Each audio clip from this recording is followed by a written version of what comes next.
Hi, I'm Zach Riddle, and welcome to Face to Face, the show where Purdue students, such as myself, speak with various people from across campus. For tonight's show, we're talking sports, wrestling and tennis to be exact. And I'm joined at the table with tennis player Nikole Robinson. She's a senior in communication, and Nikole was ranked as high as number 12 in the country for the 2013 recruiting class. Now, for wrestling, we have Kyle Ayersman. He's a senior, majoring in history here at Purdue. And during high school, he was the three-time Indiana State champion. Last year, he moved to 141 pounds full-time, and during that time, he was the runner-up at University Nationals. Welcome, and thanks to you both for coming on the show. Thank you. Thank you. Yeah, so you guys are, you play sports that maybe don't get as much airtime. People love the sport, but maybe they don't know so much about it. I'm wondering, just how did you get started? We'll start with you, Nikole. What was your first experience with tennis? I started playing when I was 2. So my dad played professionally growing up in Canada, and so I was basically born into a tennis family and started playing when I could walk. So ever since I was little, I just grew up and I practiced every day. Until I was like 12, I went to a normal school, and then I was actually homeschooled all of high school so that I could play professional tennis. And then I decided to come to college from then on. So it's been all my life. Yeah. Wow. So, Kyle, what was your first time wrestling? When I on the mat, not just with your brothers and sisters. Of course. When I was 5 years old, my dad actually got me started in the sport, and my dad wrestled in college. So he was the one that really propelled me to get going in the sport. And then,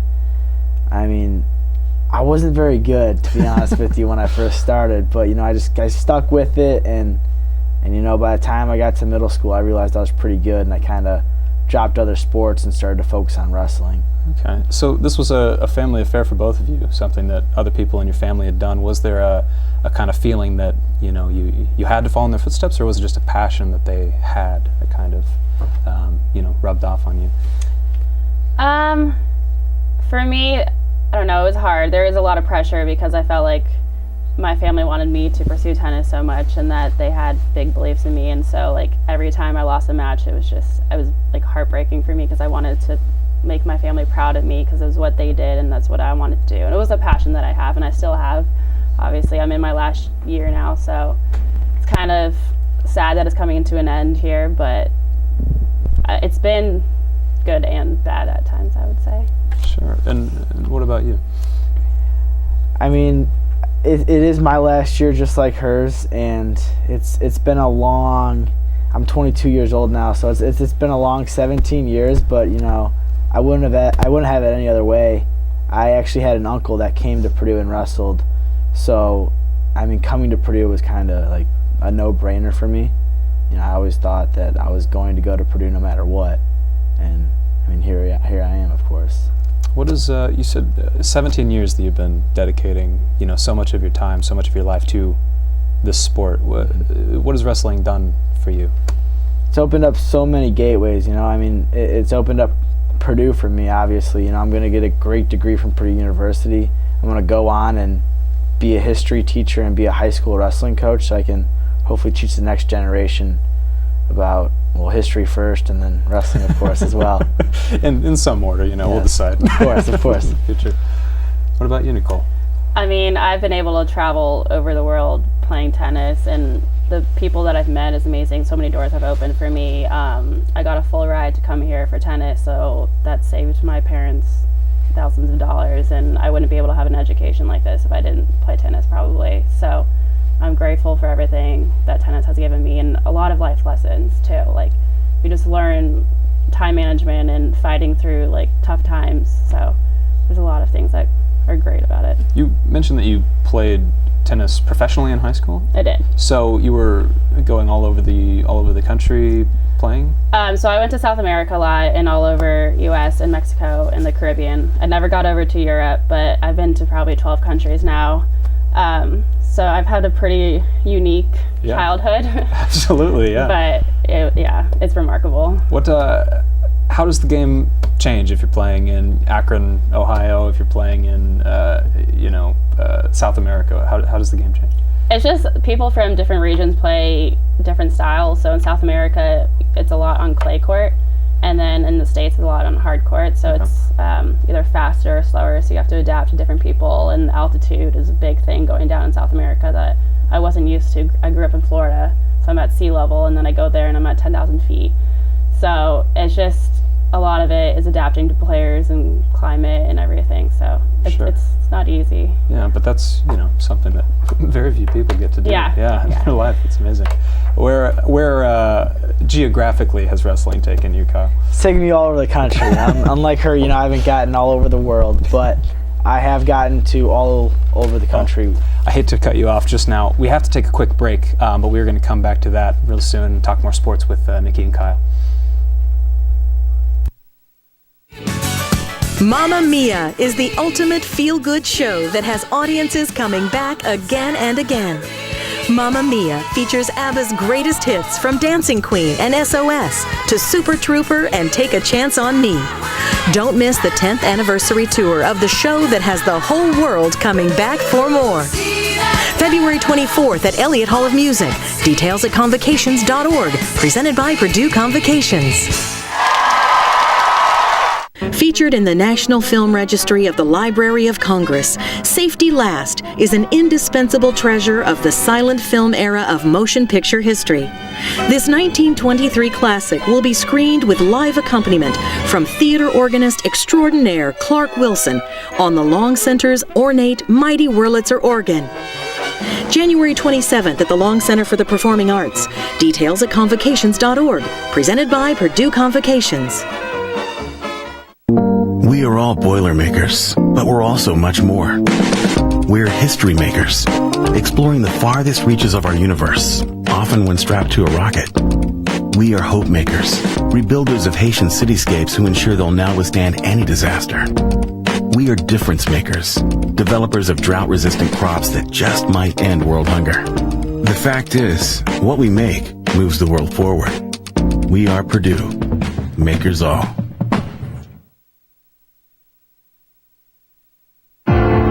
It's one small step for man,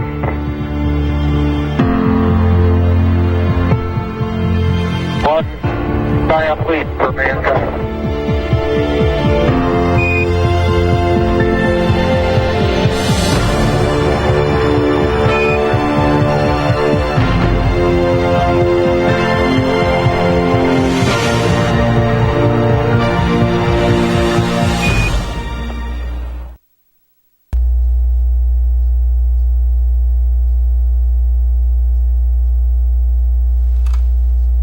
Hi, and we're back with Face to Face with tennis player Nikole Robinson and wrestler Kyle Ayersman. So, yeah, we were talking a lot about where these different sports have taken people, and they've given you a lot of opportunities over the years. And one of them is to, work with the Big Ten Network. I mean, such a huge conference, and we have a clip actually of a video that I know Nikki loves. That she did with the Big Ten Network. So if we could take a look at that. It's all about the rolling technique. I'm a pro when it comes to packing a suitcase. That's because as a teenager, I traveled the world playing professional tennis.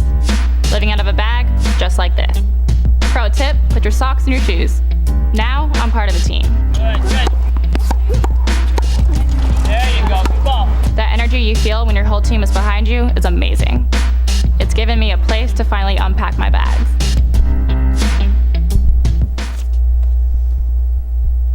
That was great. I don't know why you don't like that. Just the pro packing tip part is a little cheesy. Well, it's good advice. We've all learned something from tennis today. So you mentioned on there, the feeling of having your teammates behind you and what that's like. Could you speak a little bit more about that? What's that like? So tennis is it's an individual sport. So when I came here, it was different adapting because I'm not playing for myself anymore. I'm playing for my team and my coaches and the university. So in a way, it's more pressure, but it's also less pressure because I feel like no matter what, I'm always going to have my teammates and my coaches behind me, and I fight harder and I work harder for them because I want to, I love them. They're my family. So think that really brought up my level too, and it was I love being on a team. Yeah. That's great. And so wrestling is a very different sport from tennis, obviously. But it has similar situation. You have a team, you have the coach behind you and everybody there, but it is still very individual, right? That's correct, yeah. So wrestling, just like tennis, is individual, but all of our matches for a dual match will count toward for the duel for the team. So, I mean, obviously you want to go out there and you want to win every match for yourself and for your team as well. Whenever I strap on my singlet or my shoes or my headgear, I'm wrestling for Purdue University. And, it's superstition, but I always rub my chest like 3 times because I got that P on my chest, and I always know I'm wrestling for Purdue University. Wow. What does that feel like to be out there, playing tennis and representing your university? Similar?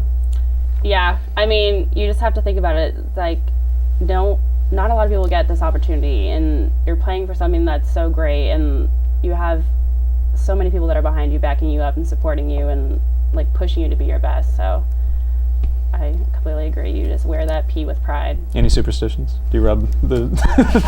I don't rub a P, but I do have a ball that I always have to carry around with me. So okay. Yeah, I don't have any hosting superstitions that I have, but you're talking about how much pride that you feel having, you're representing the university, you're representing everybody on the team, and they're behind you and supporting you. But there's got to be so much pressure. You got to perform for your team, you got to perform for your school. What's that like? How do you deal with it? It used to be a lot more pressure, to be honest with you. In high school, I always felt pressure. In my first few years in college, I always felt that there was a lot of pressure not to, be like a bus candidate, But now it's you just go out there and you have fun. I've been having a lot of fun this year. I'm traveling and competing with my team. It's always, to me now, it's getting better and looking forward to the Big Ten tournament. In March here, it's the last step, the last ring in the ladder. We got Big Tens and Nationals. Just looking forward to March is the final goal for us. Yeah. Nikki, how do you deal with the stress? I mean, every day I'm just like, do the most that you can, try the best that you can, and have fun, because things could be so much worse. I mean, you're traveling, like, I don't know. It is an amazing experience, and you can't think that it's bad pressure, that it's good pressure, because you're having opportunities that other people don't get. So that's how I get through it. Absolutely. And you guys are both seniors, right? So have you been with some of the same people for your entire time here at Purdue? Or? For me, you talking coaching or? The people on the team, your teammates. Oh yeah, I've been here for 5 years, and all the recruits under me, they've been here 4, 3, 2, 1. I mean, they've all been here, and I've kind of taken after like a leadership role a little bit, trying to look after the younger guys and try to keep them in line and keep them, knowing what the right thing is to do. Yeah, it's one of the main things we look at. Do you feel like you've left the team better than you found it?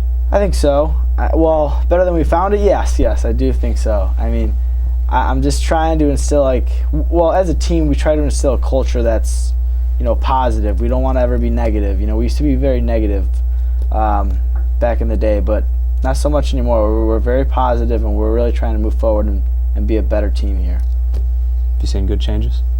I think so. It's been a roller coaster ride, and I have 3 other seniors along with me in a very young class, so it's the same thing, trying to take that leadership role. It's always the way that it is. Well, we will be right back after these messages, so stay tuned.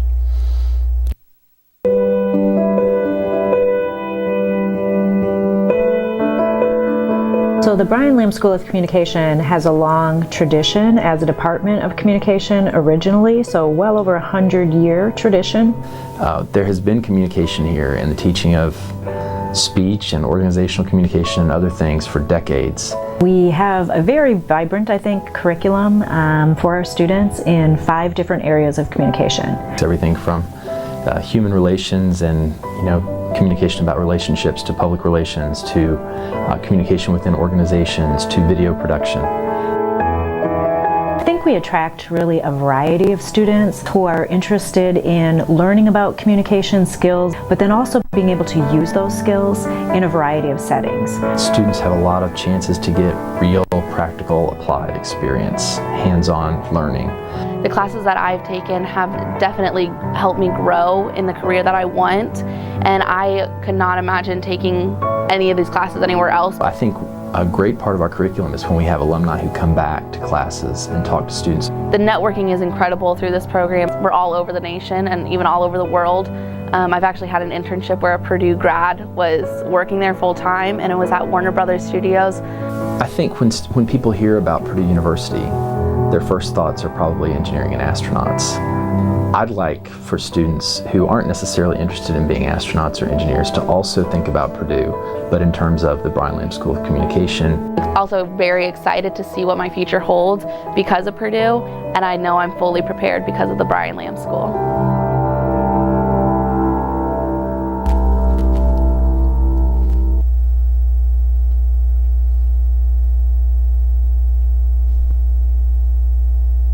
And we're back with Nikki and Kyle here on Face to Face. So we've been talking a lot about the sports that you both play, and something that I always wonder when I'm talking to athletes or you know, when I'm watching sports on TV, what's a day in the life of a collegiate athlete like? As a Purdue athlete, you know, how much are you practicing a day? How much of your week is devoted to it? How do you manage class time? Nikki, what's a regular tennis player's day?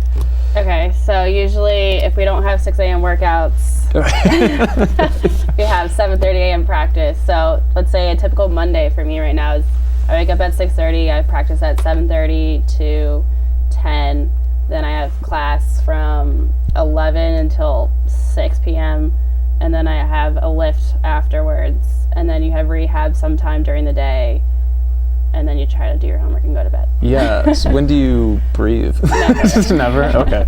And what about you, Kyle? Same stuff? Yeah, essentially. I mean, tomorrow will be kind of busy for me. So a typical Thursday, I'll wake up 7:30, probably eat a little bit of breakfast, go to a lift, and then right after that, I got a individual practice with one of my coaches.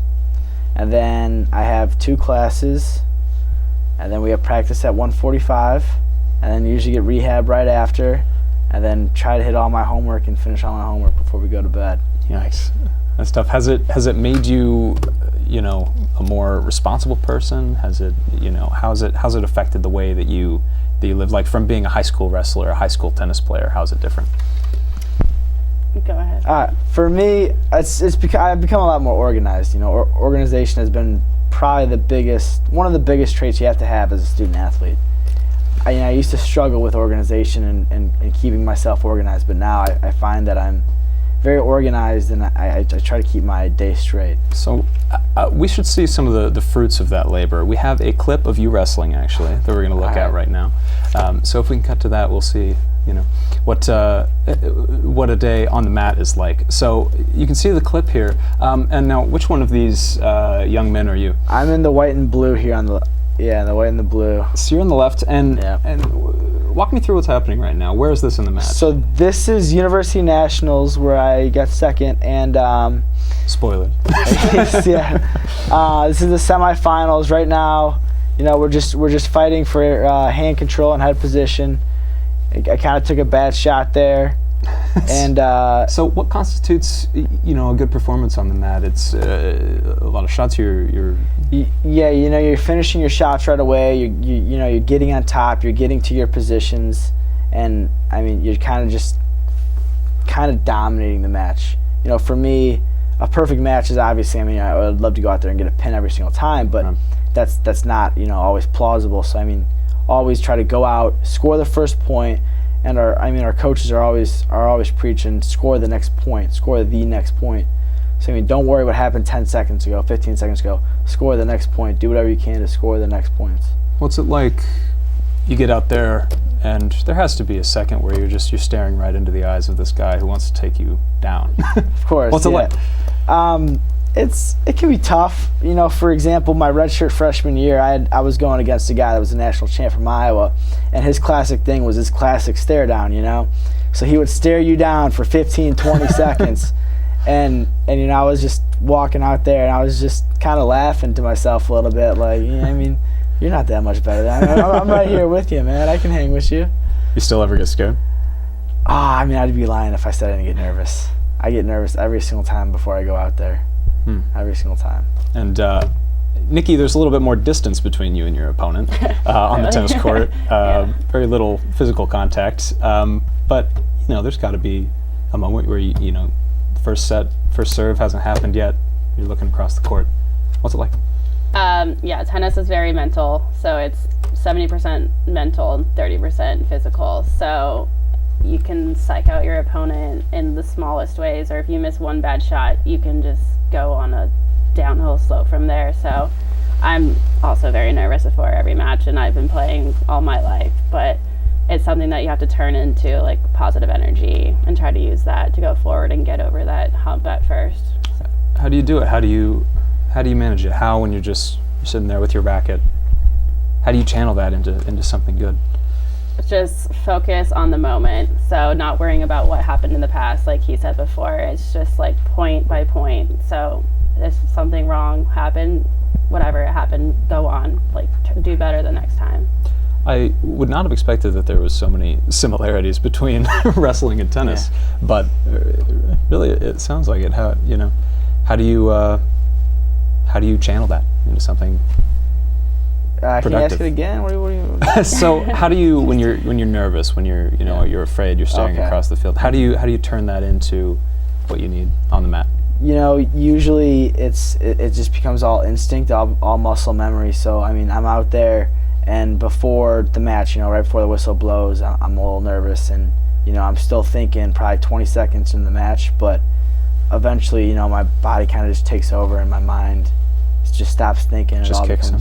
Yeah, just kicks in, becomes natural. Yep. Well, we're going to take another short break, and then we'll be back with one more segment with Nikki and Kyle. Mamma Mia is the ultimate feel-good show that has audiences coming back again and again. Mamma Mia features ABBA's greatest hits from Dancing Queen and SOS to Super Trooper and Take a Chance on Me. Don't miss the 10th anniversary tour of the show that has the whole world coming back for more. February 24th at Elliott Hall of Music. Details at convocations.org. Presented by Purdue Convocations. Featured in the National Film Registry of the Library of Congress, Safety Last is an indispensable treasure of the silent film era of motion picture history. This 1923 classic will be screened with live accompaniment from theater organist extraordinaire Clark Wilson on the Long Center's ornate Mighty Wurlitzer organ.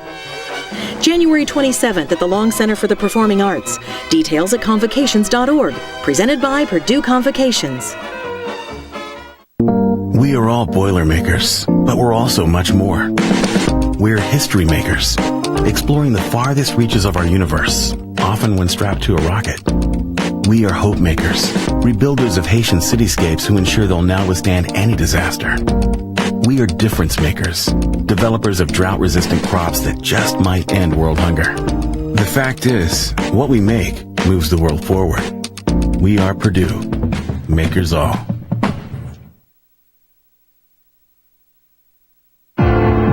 It's one small step for man,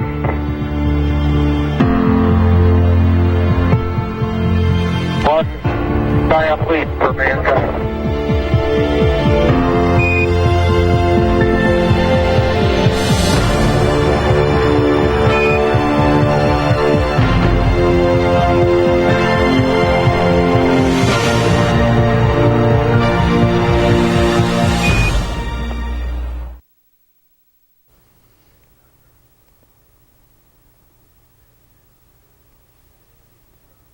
Hi, and welcome back. Once again, I'm joined by Kyle Ayersman and Nikole Robinson. Sorry about that. So we talked about earlier in the episode that tennis and wrestling and a lot of other sports get a little bit less attention than basketball, than football, things like that.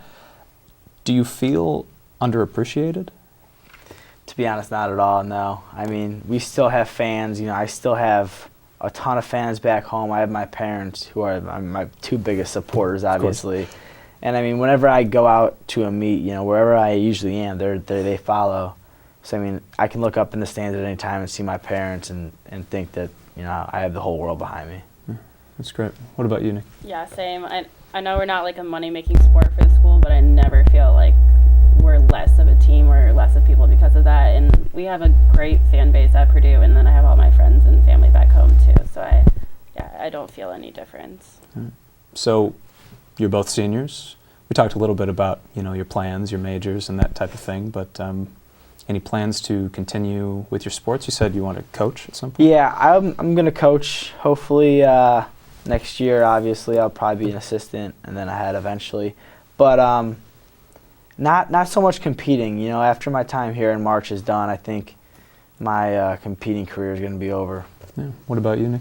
Same. I think I'm gonna hang up the racket for a little bit. I'll probably teach lessons, and I'll always play. It can stick with me for the rest of my life. Sure. But I think I'm ready to move on to the next stage in my life. What are you going to miss the most about it? Competing. Yeah. It's just that fiery spirit. It's different. Yeah. You don't really get it anywhere else like that. Yeah. What about you, Kyle? Definitely competing. I mean, every single week, you cut your weight, you watch your weight properly, you diet, you do everything perfect just so you can go out there and wrestle 7 minutes. And that is the best feeling. Mm-hmm. And that's all that matters.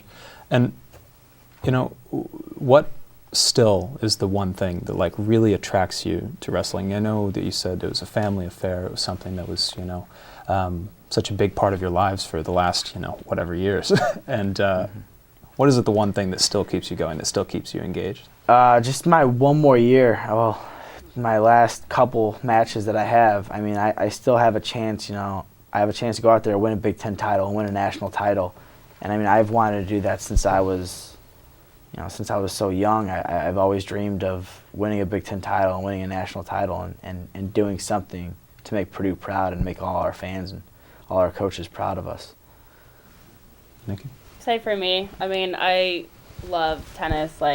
Roger Federer is my idol, so I always wanted to try to be the best that I could and try to get to that level. But now that I'm here and finishing up, I'm trying to get that last title while I'm here for Purdue and make a difference here. Yeah, and of course the titles and the competition and the winning are so great, but if you could do it all again, would you still go down the line on the mat or on the court? Definitely. I would, yeah, absolutely. What keeps you there? Like you said, so much of the fans and things like that and the teammates behind you. Is there anything else like it in the world? I don't know. It's a lot of hard work and a lot of sacrifice, but I think all of it is worth it in the end, and you can say that you played a collegiate sport and met some amazing people that opened a lot of doors for you. Yeah. And you, Kyle? I mean, it gets tough, obviously, I mean, all the time, I'm struggling a little bit here, I'm struggling a little bit there, I mean, I got to call my parents up and, they're always offering advice, or, I can go to any single one of my coaches and they're always there to offer advice for us, and I'm very appreciative of that. Sure. And it's got to be, so much commitment. We were talking about the amount of time that it takes, and you've been wrestling for 17 years, and you've been playing tennis for 20. however many long. 20 years. not a math show, but but yeah, what do you say to a student, in elementary school around the age that you started? What do you tell them if they could have one piece of advice to be as good as they can at wrestling? Have fun. Obviously, just stick with it. Have fun, and I mean, don't let your first couple of years, be the deciding factor. Have fun. Keep practicing. And one quote that I always liked a lot was, practice doesn't make perfect. Perfect practice makes perfect. So I mean, always try to go out there and do your best every single time. Nikki? Exactly what Last he word? said. Yeah. Exactly what he said? Can't say it much better than that, yeah. Yeah. Well, I feel like I've learned a lot more about tennis and wrestling and really just the world of sports and what it's like to be a collegiate athlete from talking to you guys. So glad that you were able to sit down and be face-to-face together. And, well, that's all the time that we have. I want to thank you both for coming with me and talking. And this has been Face to Face. It airs every Wednesday at 7 p.m. and you can check us out on Facebook, Twitter, our YouTube channel, and the Twitter is @BLSC Face to Face. Thank you so much for being here, and we'll see you next week.